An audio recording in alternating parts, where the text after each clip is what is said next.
Welcome to the PHF Podcast. My name is Michael Babcock. I am the host of this podcast here at Portage Health Foundation. Right now, we are doing a series on Giving Tuesday. We're talking about all of the amazing nonprofit partners we have worked with this year for Giving Tuesday. Today, we're with Cynthia MacDonald from Swedetown Trails Club. Cynthia, welcome to the podcast. And if you can have us start, tell us about Swedetown Trails Club, what you guys are, what you guys do. Well, the Swedetown Trails Club is an outdoor group that works with Calumet Township. Calumet Township owns 2,000 acres of recreational land, and the Swedetown Trails Club has developed and designed and planned the trail system. So there are summer trails for biking and hiking, and then there are winter trails for skiing, snowshoeing, and snow biking. And what our club does is people who have season memberships have a membership fee, and the board meets to decide how to best use the funds, where to develop more trails, where the trails need improvement. You know, obviously we have a lot of equipment that relates to cross-country trail grooming, etc. We just manage all the visitors and all the trails. Awesome. It's a pretty amazing trail setup there. I haven't been on all of it, but I've biked a bunch of it. I've skied a little bit of it. You guys do an incredible job. I mean, just and it's interesting, you know, we're not quite at winter yet, so we don't get to, you know, we can't experience it, but just think about those January, February days out on the trails when it's snowing and you're just coming right through those paths. How amazing is that going to be? I can't wait. Yes, everybody loves snow. I mean, a lot of our members can't wait. I mean, a little bit of snow in late October and people get out their rock skis and try to ski. Everybody's really gung-ho. You have to like snow to live in the Copper Country. I agree. It's well, you have to like winter. You have to embrace it to some extent. You talked a little about that with Nathan Miller. You know, talking about some of the trails that they do up in the harbor. And what's interesting this year is, you know, with you guys at the Swedetown, this is your second year with Giving Tuesday. Copper Harbor, the first year with Giving Tuesday. We're seeing a whole bunch of people that just love the outdoors that are getting involved with the, you know, Giving Tuesday this year, making their donation. And I suppose I should mention that. So if you want to support Swedetown Trails Club, we've chosen them as one of our 18 partners for this year's Giving Tuesday, and we are matching up to $200,000 in community donations for Giving Tuesday. We're accepting donations right now, all the way through 11:59 p.m. on Tuesday, December 1st. Tuesday, December 1st is itself Giving Tuesday. So if you want to make your donation, you can do that by going to phfgive.org/givingtuesday. While you're there, you can make your donation by pressing the donate button. When you fill out your form, make sure you select Swedetown Trails Club as the organization you want your donation to go to. And also, you can send a check to us, 400 Quincy Street. Make sure it's postmarked on or before Giving Tuesday itself to make sure it's eligible for the match. Or you can drop it off at our office. We'll have a drop box out in front of our door. We're on the 5th floor of the old DNN building in downtown Hancock. That's the skyscraper, as I like to put it. It's our, you know, big, beautiful building in downtown Hancock. So that is what Giving Tuesday is. Make sure you get out there and support Swedetown Trails Club and others for this. So, Cynthia, first off, where are you from originally? I'm originally from Massachusetts. Massachusetts. You know, I didn't know the answer to that, but for some reason I was like, I don't think she's from Calumet or the UP, and I was right. Interesting. So, tell me about your first time you experienced the Swedetown Trails or as a whole. You know, I don't hardly remember, but I relocated to the Copper Country in 1976, and at that time the trailhead was up by the water towers, and there was, I don't know, a shack where people made hot chocolate. There was no chalet, and the trail started from that point onto what is now called Powder House, you know, and it's very pretty trails still, and I've always skied every winter ever since. Wow, 76. That's a long time. So you've been you know, running around on these trails for quite a while. When did you first get involved with the board that helps make decisions with it? I'm not sure I remember. There's a lot of people that volunteer for the Great Bear Chase, and I'm sure I did that several times. Then I began to volunteer at the Chalet, and I began to go to some of the board meetings and get interested in it. You know, I've always helped the club a lot with communication, you know, like web pages and map designs and all the kind of things that you need to let people know how to use the trails and where they are. And that's a really important piece, especially when you're going out in the woods and when you're out in the middle of those trails. Oh, go ahead. Right. I was just going to say, I have really enjoyed this. I worked for Michigan Tech in the IT department. My office was in a basement, and it's nice to be outdoors. It's nice to be retired, and I have a lot of fun being outdoors working on the trails. Yeah, that's great to hear, and you guys do a really amazing job with all of that work. So you've been with the organization now for quite a while. What drives you to stay as part of the Swedetown Trails Club?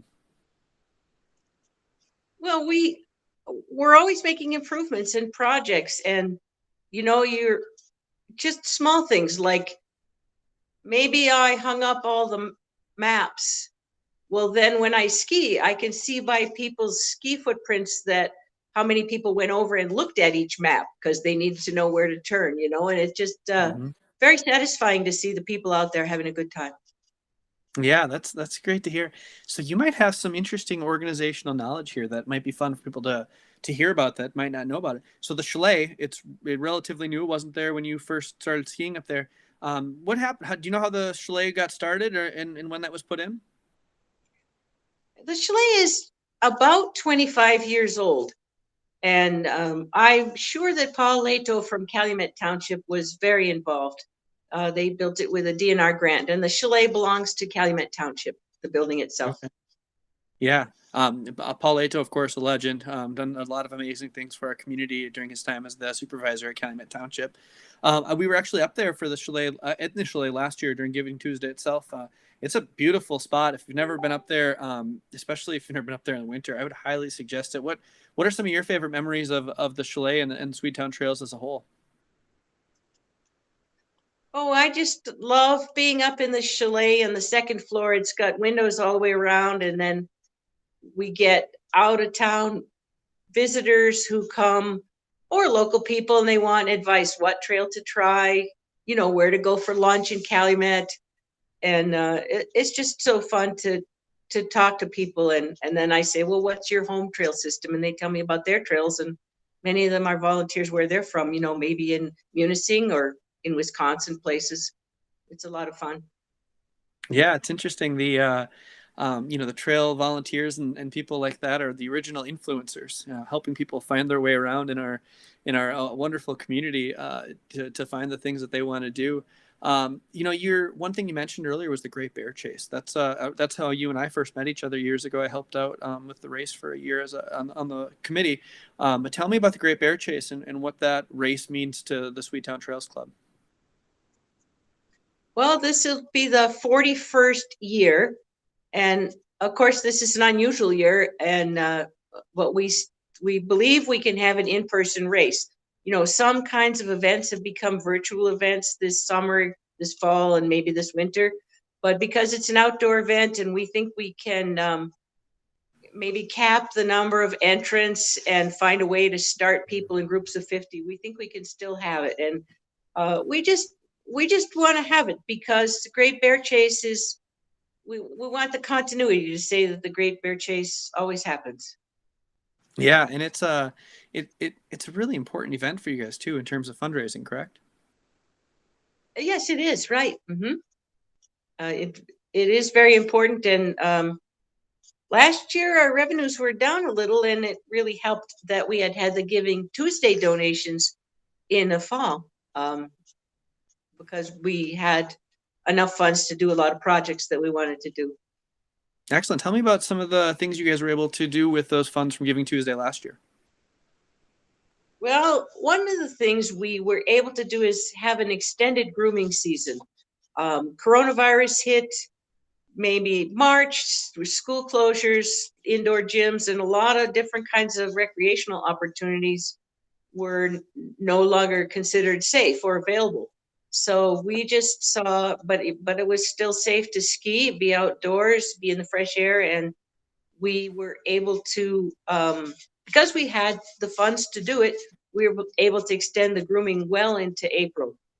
Normally, we might wrap up towards the end of March because you have to spend the funds wisely. Grooming is expensive. But we were able to groom all the way till I think almost the 1st of May. And people really appreciated it. They came out, the parking lot had cars in it every day. People appreciated it, and we were glad we were able to do that.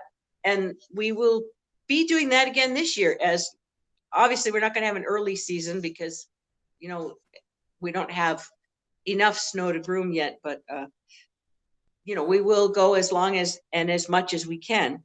And one of the other things we got last year is a new grooming snowmobile just to make the snow bike trails nice.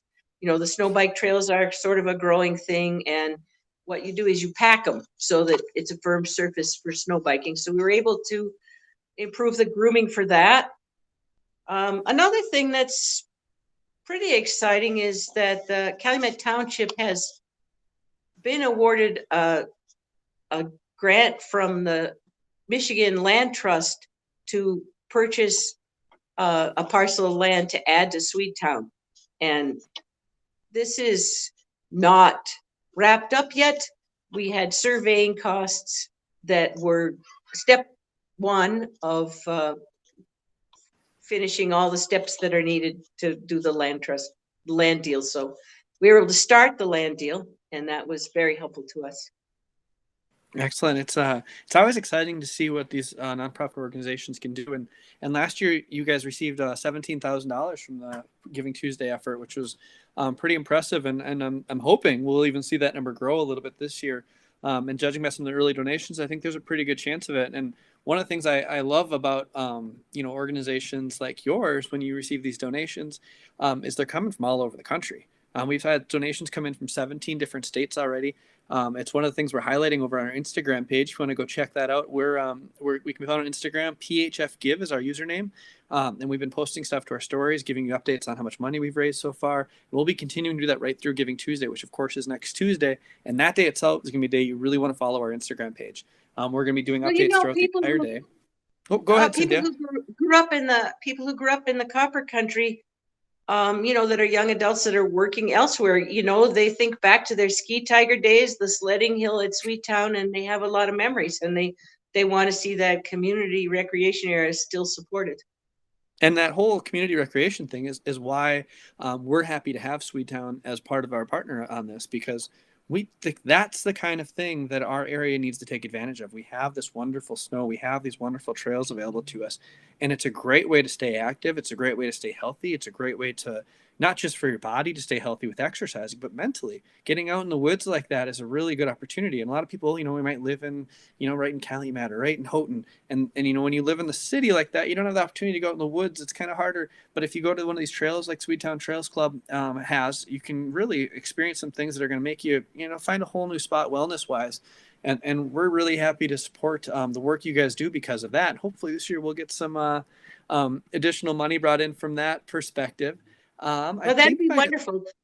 Yeah, that'd be wonderful. And I wanted to say something about the trails is that in the winter, the sidewalks are icy. It's not always safe to walk on the side of the road with the big banks and stuff. And we do have the snowshoeing trails and the trails where dogs are allowed off of Woodland.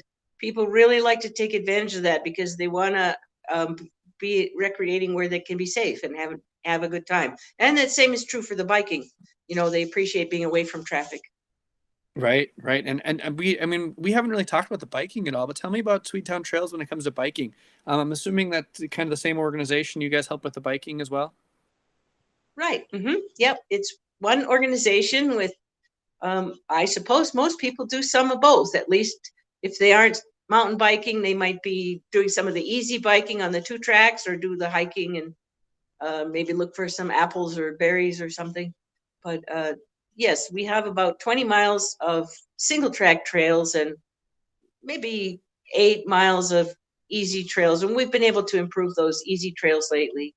We replaced all our signs this year and some of our maps so people can feel confident finding their way around. And it just biking was big this summer. I mean, you might have read, no one could buy any bikes anywhere because they were all sold out. No one could buy parts because they had to patch the inner tubes like we used to 30 years ago. So it's just great that people can enjoy it. Yeah. And one of the things too that at least I'm not, I've never taken advantage of this, but I know there's another entrance too. So you guys have the chalet where the the main trailhead is, and that's where people kind of are most familiar with Swedetown. But you guys have an entrance off M203 too as well. Tell me a little bit about that and why people might go to that spot instead of going to the main trailhead. Well, for skiing and also true for biking is it's gradually uphill if you start from that end. So you can ski gradually uphill and then turn around and go wee back to your car. So it's a little bit more comfortable there. And there's a nice parking lot over there too as well, I imagine. Right. It's plowed parking there. Yep. And it's marked with a big welcome sign and maps and so forth. And one of the more enjoyable snowshoeing trails starts there. The snowshoeing trail, it goes along the edge of a creek. It's very pretty there. Is it the Swedetown Creek? No, I believe it's funny. We call it the Muggin Creek Trail, but the name of the creek is actually Begun Creek. So okay, one of the mysteries of Copper Country naming. Yeah, that sounds exciting. Well, let me ask you this, Cynthia. You've been with the club for a long time. What's your favorite memory you have of when you look back at your time? What's your favorite part of your involvement there and the work you guys have done? Well, I suppose just being out there on Birch Loop. I particularly like Mama Bear Loop and Birch Loop. I don't know. I just have such good memories of when we usually do our trail projects in the fall after the bugs are gone. And, you might be out there making some changes and changing the routing. And then in the winter, you get to ski it. I don't know. I enjoy that kind of thing. Yeah, well, that sounds wonderful. If people are interested in learning more about the Swedetown Trails Club, where can they go? How can they find out more? What can they do to support your club aside from giving on Giving Tuesday? Well, we have a website, swedetowntrails.org, and we put information there. You can come to the chalet, and there'll be various signs and so forth. We can always use volunteers. We use volunteers for trail work in the fall. We use volunteers for the Great Bear Chase.